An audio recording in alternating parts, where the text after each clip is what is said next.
Mind اور body اس کا تعلق ول پاور سے بہت زیادہ ہے. ول پاور ہر انسان میں ایک ریزروائر موجود ہے. کوئی بھی بندہ کلیم نہیں کر سکتا کہ جی میری ول پاور ہے ہی نہیں اس چیز کو چھوڑنے میں. ول پاور بالکل موجود ہوتی ہے لیکن وہ کم ہو جاتی ہے. جیسے ایک گلاس ہے پانی کا, وہ جب خالی ہو جاتا ہے تو بس اب اس کو فل کرنا پڑے گا. تو اس ریزروائر کو, یہ جو ٹینکی ہے ول پاور کی ہمارے دماغ کے اندر, اس کو بھی فل کرنا پڑتا ہے. اس کو فل کیسے کرنا پڑتا ہے؟ دیکھیں, خیالات کو کنٹرول کرنا, نیگیٹیوٹی کو کنٹرول کرنا, گناہوں کی خواہش کو کنٹرول کرنا, یہ سب آپ کے کنٹرول میں ہے. یہ شیطان کی طرف سے ایک وسوسہ آتا ہے کہ نہیں یہ جی آپ کے کنٹرول میں ہے ہی نہیں. تو پہلے انسٹنٹ پہ جب آپ کنٹرول کریں گے ان چیزوں کو تو ہو سکتا ہے آپ کو بڑی تکلیف اٹھانی پڑے, آپ کو بہت زیادہ طاقت کے ساتھ, جستجو کے ساتھ یہ چیزیں کنٹرول کرنی پڑیں, ٹھیک ہے. لیکن انکریڈبلی آپ دیکھیں گے کہ آہستہ آہستہ جب یہ عادت بن رہی ہے آپ کی کنٹرول کرنا, تو آپ میں ایک عجیب سی پاور آ رہی ہے اور اس پاور کو آپ انجوائے کرنے لگیں گے, ٹھیک ہے. یہ اسی طرح ہے جیسے میں جم جاتا ہوں اور پہلے دن کھلیاں پڑ جاتی ہیں.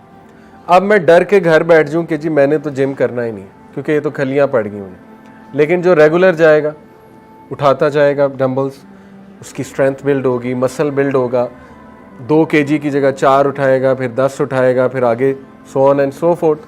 ایک ٹائم آئے گا کہ وہ بہت ہیلدی فیل کرے گا اور بہت آپ کہہ لیجیے اسٹرینتھ فیل کرے گا. تو same goes for will power.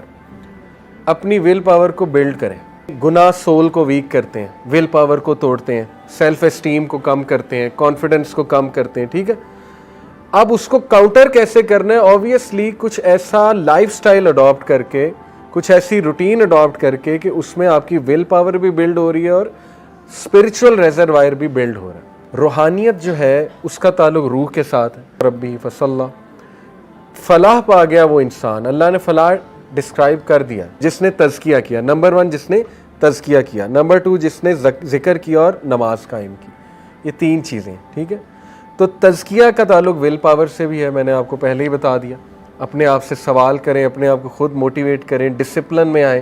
Discipline سے کوئی چیز کرنا تو شروع کریں نا.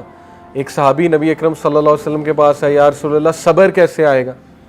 اللہ کے نبی نے کہا صبر کرنے سے آتا ہے. اور کیا سجیشن ہے؟ ایک بندہ صبر کر ہی نہیں رہا تو صبر آئے گا کیسے اس میں, ٹھیک ہے نا. ایک بندہ اٹھ ہی نہیں رہا تو اس کو کون اٹھائے گا؟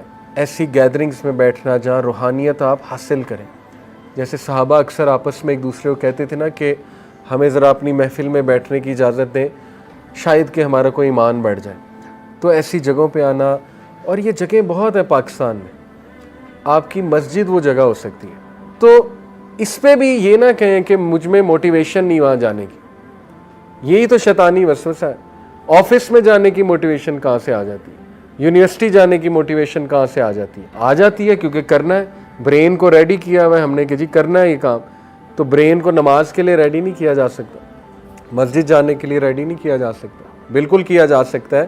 اسی لیے تو سوال ہوگا, اگر ہمارے کنٹرول میں یہ چیزیں نہ ہوتی تو قیامت والے دن حساب کس چیز کا تھا؟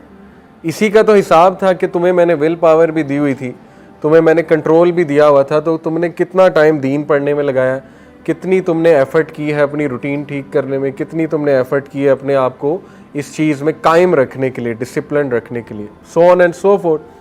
تو یہ 2 چیزیں آپ یاد رکھیں, ٹھیک ہے. سمپل میتھس کا فارمولا, ول پاور کو گرو کریں, روحانیت کو گرو کریں. یہ ساری چیزیں ڈی موٹیویشن, کوگنیٹو ڈسٹورشن کم ہوتی جائیں گی کیونکہ روح مضبوط ہو رہی ہے.